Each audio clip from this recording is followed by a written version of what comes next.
This is Christopher Moldong of Chris's Storytelling Corner. Today I'm going to do a movie review for Incredibles 2. Next time I'll have a manga review for Skip Beat Volumes 25 and 26, a book review for A Hero Born Legends of the Condor Heroes Volume 1, and a movie review for Jurassic World Fallen Kingdom. Check out my Twitter page and author's Facebook page. Links to all these will be provided on the description. I'd really like to hear from you guys as well, so leave any comments and make sure to subscribe and share this channel as well. So, as far as an initial grade goes for Incredibles 2, I'm just going to give it an A. I thought it was a lot of fun. You'll hear more thoughts about it after the recap. But yeah, initial grade, an A. The way that this is going to work is that I'm going to give a detailed recap of Incredibles 2.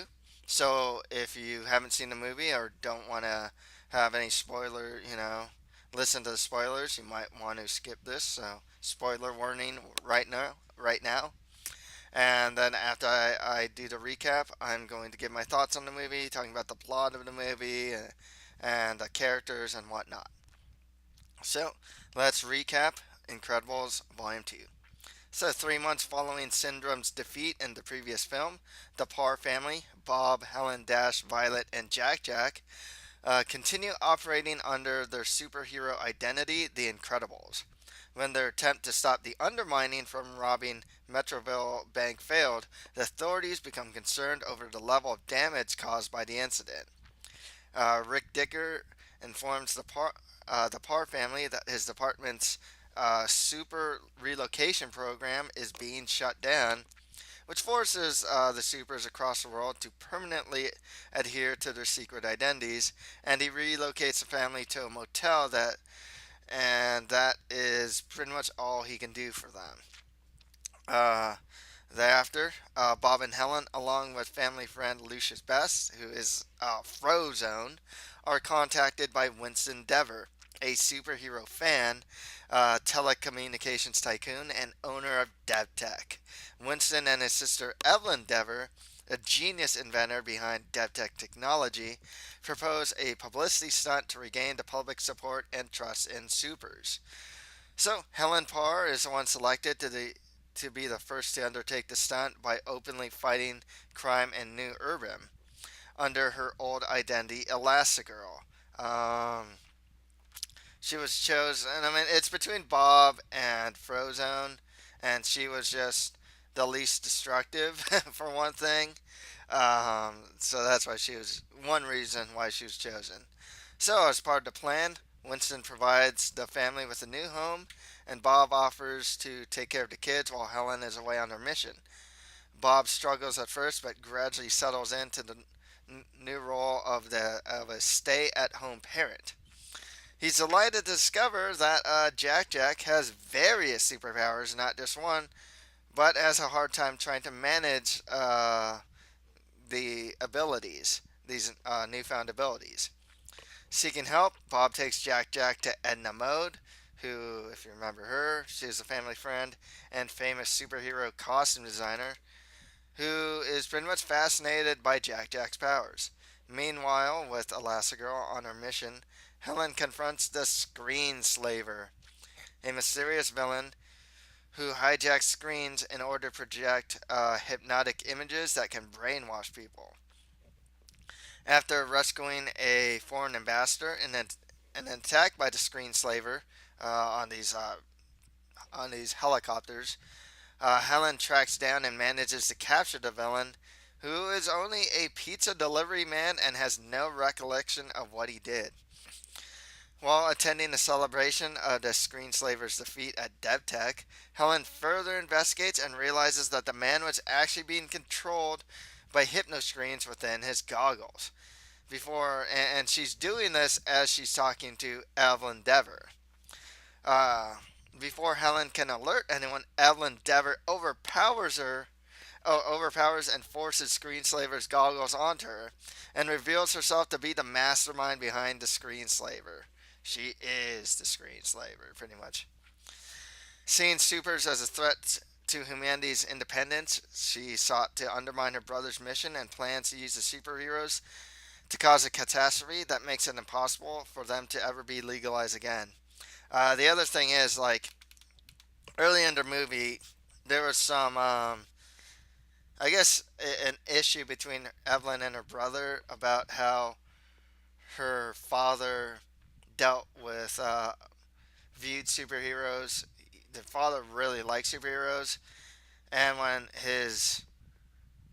their father's house was like robbed, he went to the superheroes first. But by then they weren't allowed to be superheroes anymore. Pretty much, it was against law to be a superhero. So she's hated superheroes since then, pretty much. Evelyn uses Helen to lure Bob into a trap and uses other mind controlled supers to get the other Parr children. Lucius, Frozone, arrives to protect the kids but is overpowered. Bob and Lucius are then placed under Evelyn's control with the hypnotic glasses. So Violet, Dash, and Jack Jack are able to escape with the help of the Incredimobile, and they flee the house and locate the Devers ship.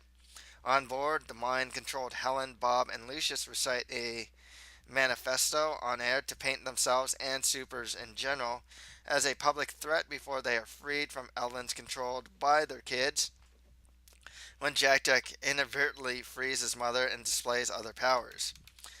Winston frees the other guests on the ship from Evelyn's hypnosis by destroying the giant screen projecting hypnotic images, and a battle ensues between the supers, threatening to crash the ship into New Urban.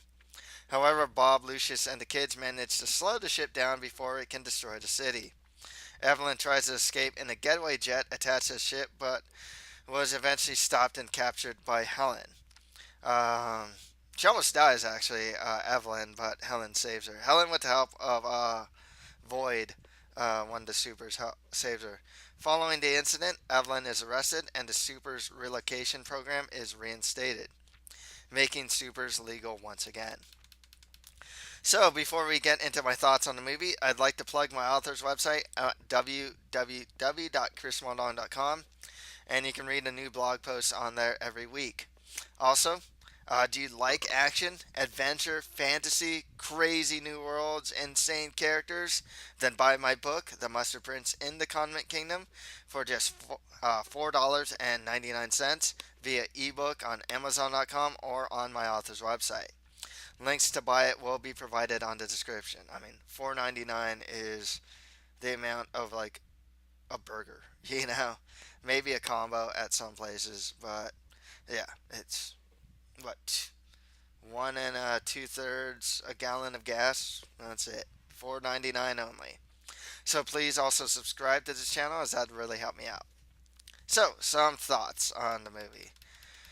Let's start with the characters. We'll just go with Mr. Incredible. Bob Parr is really, you know what? Like, there is a sense in this movie that things kind of repeated itself from the first movie, and there was that sense here. With Bob, he's so desperate to wanting to be a super, and for whatever reason cannot be one. And in this case, I mean, there's a different reason for it, and that's because Elastigirl is the chosen one, pretty much, while Bob has to stay at home. He's not very good. Like, he tries, but isn't great at it at first. Like, at first he's not good at it, and then he tries, and then he gets good at it, and then when he has to put in more effort, things happen and whatnot. He just kind of fails, and then is pretty much in this rut. um, he really likes being a superhero, and domestic work just isn't his thing. I mean, that's the thing. He just hates, like, you know he's not super happy that, like, Helen's stopping trains and whatnot and doing superhero work and whatnot, and Bob is just at home. I mean, he's a family man at this point, but he doesn't want to be, and that's the thing. Then Elastigirl got she was pretty much the main character of the story.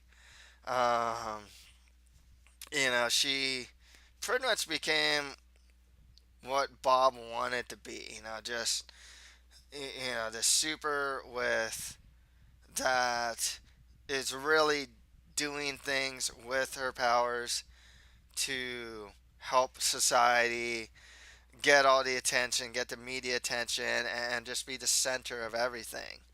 Um, she takes it with more maturity than Bob would, for sure.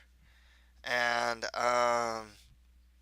you know, she she's definitely more intuitive than Bob's. Like, so in that sense, she's better at it because like she's the one that realized the pizza delivery person wasn't the screenslaver. She just was, like I said, she's a little, I guess, smarter, a lot more intuitive than Bob, a little more resourceful and whatnot.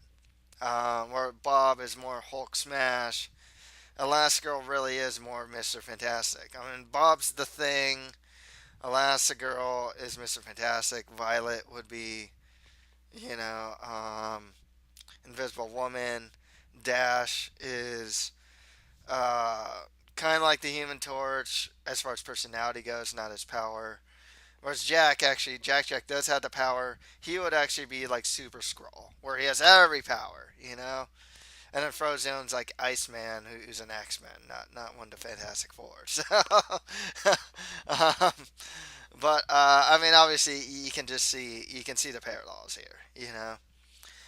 Violet, I gotta say, Violet was my favorite character. I was watching this with a friend, and he agreed too. She was just a standout, in my opinion. I mean, she had the most layers. She had this thing with the guy. She's got kind of going through this her teen phase right now. She's becoming a little more open, whereas in the first Incredible, she was more like a recluse and whatnot. Here, she was just funnier too. Like when she tried to destroy the super suit and renounce superheroes and whatnot. The spit take and the cafe. I mean, she was really funny. A lot more layered. Um, just a much better character. And when they made Incredibles 2, I was actually thinking this. I was thinking like if they ever made a sequel, I really think they should focus more on Violet because from the first one to the second one, she's going to make the most major change of all the characters, and I'm kind of glad they went that direction.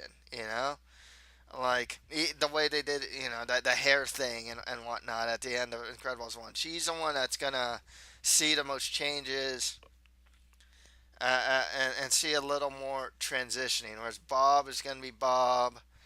Helen's just gonna be Helen, but Violet's gonna be the one that's gonna see the most changes, and I'm glad that there was something of a focus on her.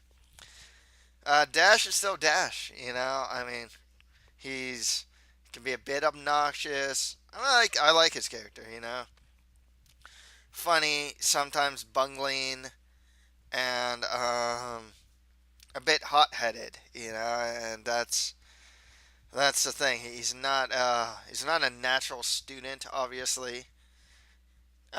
He's probably gonna take more from his dad, Bob, than anything else. He's definitely someone that likes to use his superpowers and whatnot, and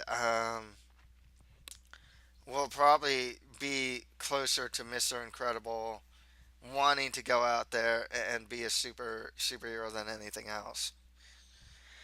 Jack, after the end of the first one, I figured he'd pretty much be the strongest of them all. Oh, he would be Franklin Richards. There we go. To tie the Mister Fan or the Fantastic Four, because that's essentially what the Incredibles are, the Fantastic Four.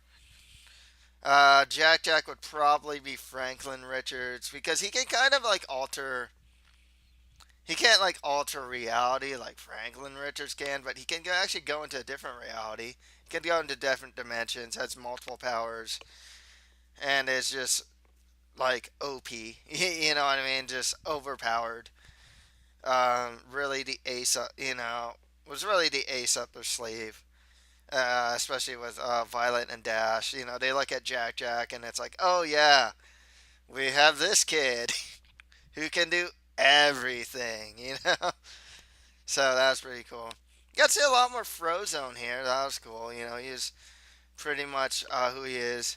Um, my friend commented that he felt he was also pretty OP as well, overpowered as well, especially with his ice ability. I mean, he was really able to stop the ship at the very end in like that overpowered way that like, man, if this guy wanted to just like freeze cities, he could, as shown by what he did. I guess it's close to Iceman because Iceman actually does become an Omega level mutant later on. So it's not too surprising that Frozone is overpowered at this point as well. I guess if you want to do some parallels with Marvel here. Um, but yeah, I like this character. He was pretty much the same guy with more screen time, pretty much. Funny, very. His superpower is quite powerful, capable fighter. Um, something of like the family friend slash uncle. You know what I mean? To the Incredibles and whatnot. And we got introduced to like Winston Dever, who's the superhero fan who leads Dev Tech with his sister.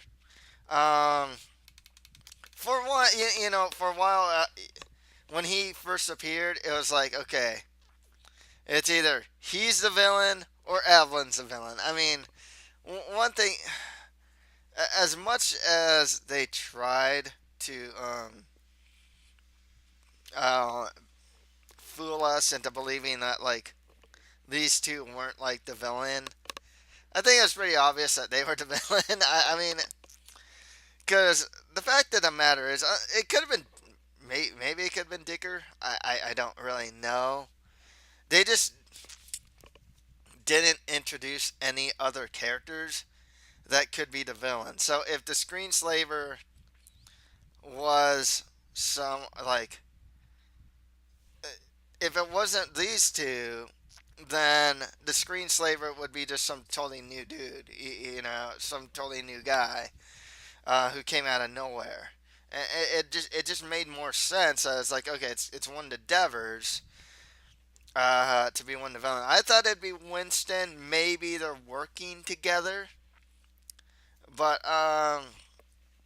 you know, Winston is just the good guy. A good guy, likes his superheroes and whatnot. Takes more after his father and whatnot. Whereas Evelyn turned out to be the bad guy. She was the technological genius, which really pointed to her being the screenslaver, because she's a technology person. I mean, they did try to fool us with the whole thing where it's like, Elastigirl thought of this plan with the help of Evelyn to capture the screenslaver, and Evelyn's surprised that it worked and whatnot, and it's like, oh, maybe it's not Evelyn. It's like, who else could it be? Like, what other character have we seen here? As a villain goes, um, she didn't have many, like, I mean, she wasn't a super, but she was really smart and used the abilities she had with her intelligence, her hypnosis and whatnot, her technological genius to be a good villain. I mean, one of the biggest problems though is like, unlike the previous villain, is that by herself she couldn't do anything. And I guess that's just the way it is, you know. I mean, there's plenty of times where a human is the villain to a superpowered individual, Superman, Lex Luthor, and whatnot. So, but by the time she was on the jet and whatnot, I was just like, and all the supers were say or out of the hypnosis and whatnot. I was like, okay, like she's going down, you know. Otherwise, yeah, I thought she's a good villain. You, you know, did her best to trick everyone. Almost won at the end using her smarts and whatnot. So, uh, like I said, good villain.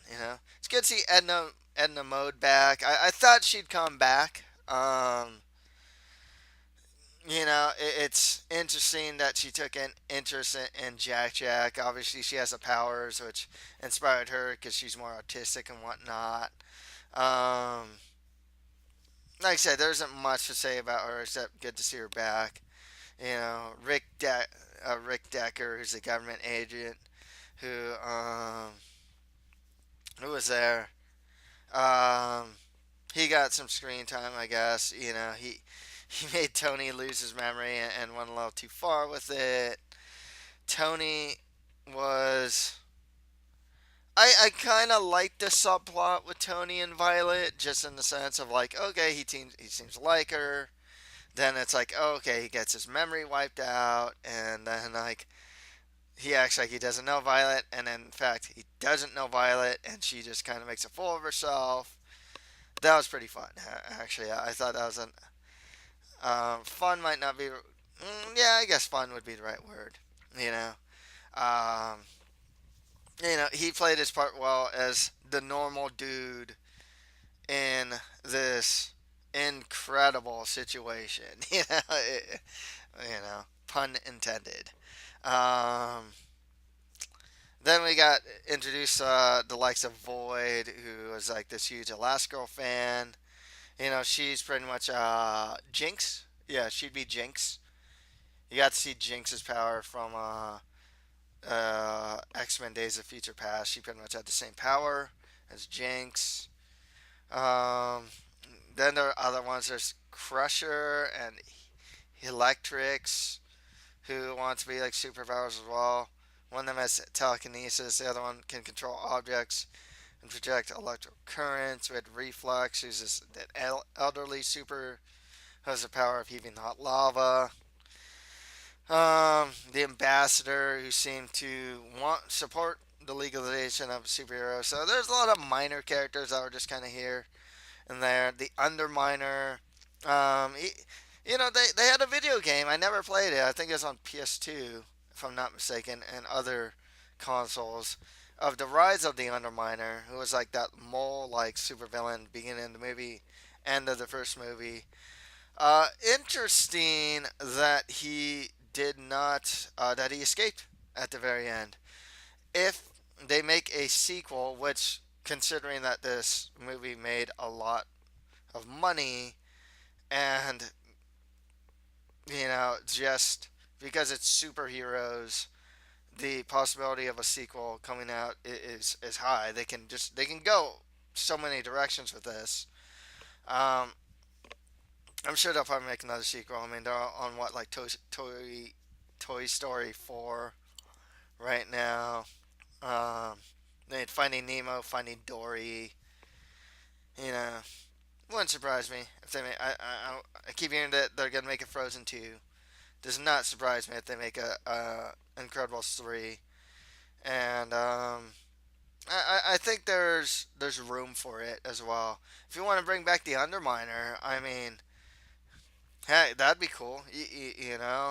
He's still around. Um, in Marvel Comics, he's Mole Man.